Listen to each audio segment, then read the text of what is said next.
एक गांव में एक लालची सेठ रहता था। उसके घर पर एक नौकर था। वह सेठ और उसकी बीवी दिन भर उससे बहुत काम करवाते थे। फिर जब वह दिन भर काम कर करके शाम को थक हार के अपने कमरे में आराम करने जाता, तब भी सेठ की पत्नी उसे फिर से किसी न किसी काम के बहाने से बुला लेती थी। ए रामू, कहाँ है? जल्दी आ। आया मालकिन, अभी आया। तुझे सुनाई नहीं दिया क्या? मैं क्या तुझे पागल दिखाई देती हूँ जो तुझे कब से पुकार रही हूँ? नहीं नहीं मालकिन, आपने एक बार ही तो पुकारा था और मैं झट से चला आया। कल सुबह मेरा भाई शहर से आ रहा है। तू अभी के अभी जा और पास के गांव की मशहूर दुकान श्यामलाल मिठाई वाले से मिठाई लेकर आ। मेरे भाई को मिठाइयाँ बहुत पसंद है। लेकिन मालकिन, अभी तो शाम हो गई है। अगर मैं इस वक्त पास के गांव में गया तो मुझे वापस लौटने में आधी रात हो जाएगी, और आधी रात को जंगल के रास्ते वापस आना खतरे से खाली नहीं होगा। अगर आप कहें तो मैं कल सुबह चला जाऊं। नहीं, अगर तुम कल सुबह गए तो शाम तक लौट पाओगे। जब तक तो मेरा भाई वापस अपने शहर लौट जाएगा, तुम्हें अभी के अभी निकलना होगा।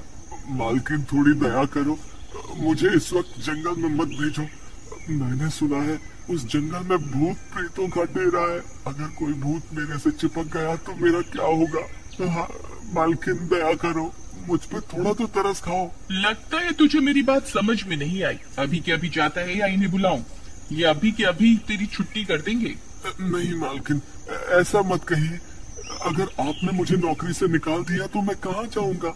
आप मालिक को मत बुलाइए, मैं चाहता हूँ मिठाई लेने। फिर वह बेचारा रामू डरता डरता जंगल के रास्ते दूसरे गांव मिठाई लेने चल पड़ता है।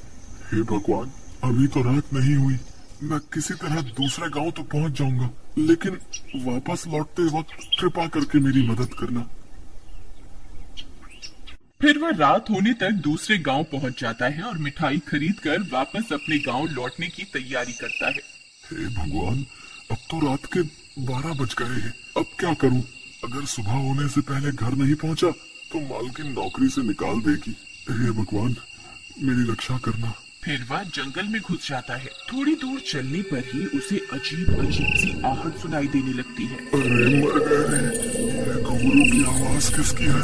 वह इधर उधर देखता है लेकिन वहाँ कोई नहीं होता। मुझे लगता है आज मैं बहुत बड़ी मुसीबत में फंसने वाला हूँ। अब तो मैं जंगल के बीचों बीच पहुँच गया हूँ। अगर वापस लौटा तो भी मरूंगा, और अगर अपने घर की ओर गया तो भी मरूंगा। हे भगवान, क्या करूँ? एक काम करता हूँ, घर की ओर ही चलता हूँ, जो होगा देखा जाएगा। फिर इतना सोचकर वह आगे की ओर चल देता है। तभी थोड़ी दूर चलने पर एक चुड़ैल उसका पीछा करने लगती है।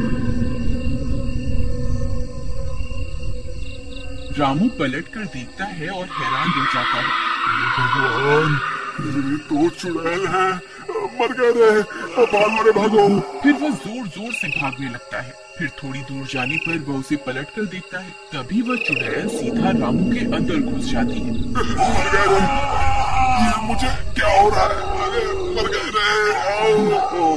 फिर देखते ही देखते वह चुड़ैल रामू को अपने वश में कर लेती है। फिर रामू सीधा अपने घर की ओर चल देता है। वह सीधा अपने कमरे में जाता है और लेट जाता है। फिर सुबह होने पर सुनीता रामू को आवाज लगाती है। रामू, रामू, ओ रामू, घोड़े बेचकर सोया है क्या? सुनाई नहीं देता क्या? तभी सुनीता के चिल्लाने की वजह से रामू की नींद खुलती है। कौन है ये कमबख्त जिसने मेरी नींद खराब कर दी? रामू, रामू, ओ रामू, कहाँ मर गया? मेरी मिठाइयों का क्या हुआ जो तुझे कल लाने के लिए बोला था? फिर रामू गुस्से में अपने कमरे से निकल कर आता है। ए मोटी औरत, क्यों चिल्ला रही है? क्या हुआ? हाय रे, इसकी हिम्मत तो देखो, मुझे मोटी बोल रहा है। ए, तेरी इतनी हिम्मत? तुझे मैंने शहर से मिठाई लाने भेजा था। कहाँ है मेरी मिठाइयाँ? पहले ही इतनी मोटी हो रही है, और कितनी मिठाइयाँ चाहिए तुझे? चल भाग यहाँ से। अरे मर गए रे, इसकी हिम्मत तो देखो। तू यहीं रुक, मैं अभी इन्हें बुला कर लाती हूँ। फिर सुनीता भागती हुई जाती है और अपने पति को सारी बात बताती है। अच्छा, इसकी इतनी हिम्मत, इसने तुम्हें मोटी कहा? चलो मेरे साथ, मैं अभी इसे सीधा करता हूँ। फिर वे दोनों वहाँ पहुँच जाते हैं। रामू, तेरी इतनी हिम्मत, तू अपनी मालकिन से बदतमीजी करेगा? तुम दोनों अभी के अभी यहाँ से निकल जाओ। मेरा दिमाग खराब मत करो, नहीं तो तुम्हें यहाँ से उठाकर फेंक दूंगा। अरे मर गए रे, इसमें इतनी हिम्मत कहाँ से आ गई?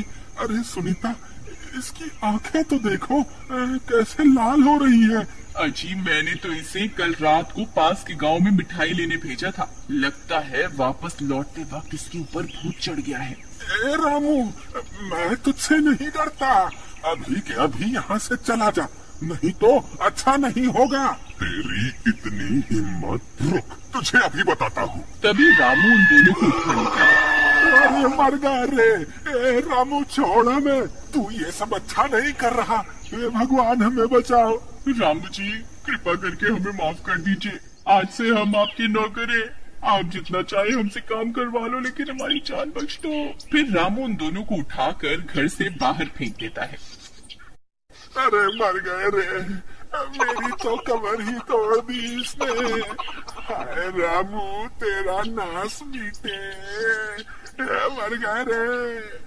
अजी आप ठीक तो है ना? अरे मोटी औरत, तू पहले ही बहुत कमजोर थी क्या, तो तुझे आधी रात को मिठाइयाँ खाने की जरूरत पड़ी? क्या जरूरत थी रामू को आधी रात को जंगल भेजने की? अब ले ले मजे। अजी मुझसे बहुत बड़ी गलती हो गई, अब क्या करें इस रामू का, इसने तो हमें घर से बाहर ही निकाल दिया, अब हम कहाँ जाएं? अब तो सिर्फ साधु महाराज ही हमारी मदद कर सकते हैं, चलो हम अभी उनके पास चलते हैं। फिर वे दोनों साधु महाराज के पास जाते हैं। हे साधु महाराज, हम बहुत बड़ी मुश्किल में फंस गए हैं, कृपा करके हमारी मदद कीजिए। क्या हुआ, तुम दोनों इतने घबराए हुए क्यों हो? हे साधु महाराज, इस मूर्ख औरत ने हमारे नौकर को आधी रात को जंगल में भेज दिया था, अब उसके ऊपर चुड़ैल का साया आ गया है, उसने हम दोनों को घर से भी निकाल दिया है, कृपा करके हमारी मदद कीजिए, हमें कोई रास्ता दिखाइए कि अब हम क्या करें। तुम्हें आधी रात को उसी जंगल में जाना होगा,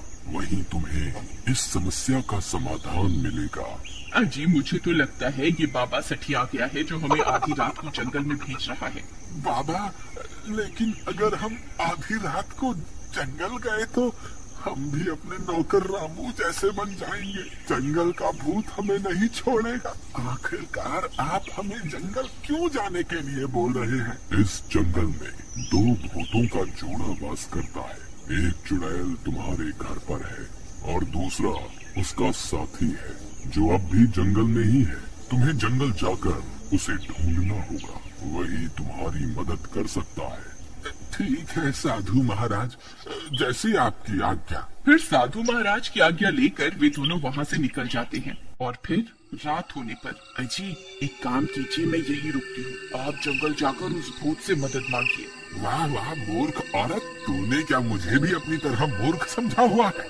चुपचाप मेरे साथ चलो, मैं अकेला नहीं मरने वाला, चलो मेरे साथ। फिर वे दोनों जंगल की ओर चल देते हैं। कुछ ही देर में वे दोनों घने जंगल में पहुंच जाते हैं। भूत जी आप कहाँ हैं?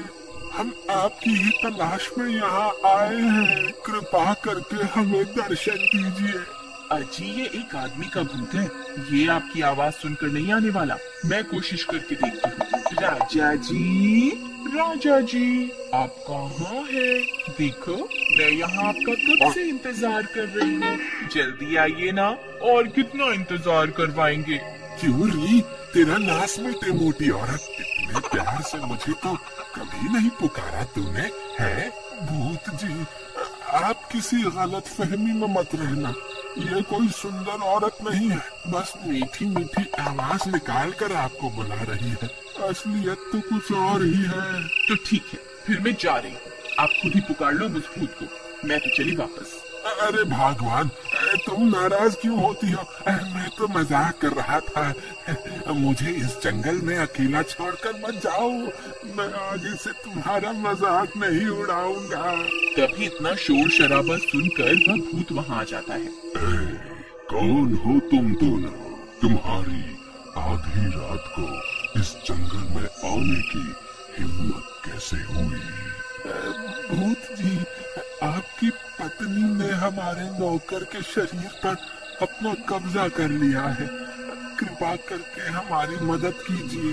क्या तुम जानते हो मेरी बीवी कहाँ है? जी हुजूर, वो हमारे घर पे ही है, कृपा करके हमारे साथ चलिए और अपनी पत्नी को वापस जंगल ले आइए अपने साथ। मैं कब से अपनी पत्नी को ढूंढ रहा था। चलो, मुझे अभी उसके पास लेकर चलो। फिर भूत जी, देखो आपकी बीवी इसके अंदर है। प्रियतम, तुम मुझे अकेला क्यों छोड़ आई? चलो, अब वापस घर लौटने का वक्त हो गया है। तुम इसका शरीर छोड़ दो और यहाँ से चलो। ए भूत जी, हमें माफ कर दो। हम अब कभी भी अपने नौकर को नहीं सताएंगे। आज से हम इसे भी अपने बेटे की तरह रखेंगे। कृपा करके हमें एक मौका दे दीजिए।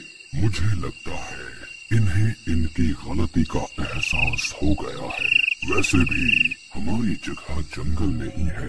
चलो, अब लौटने का वक्त हो गया है। ठीक है, जैसा आप कहें। फिर वह चुड़ैल रामू का शरीर छोड़ देती है और वे दोनों वापस जंगल चले जाते हैं। फिर सेठ और उसकी पत्नी रामू से भी माफी मांगते हैं और हंसी खुशी रहने लगते हैं।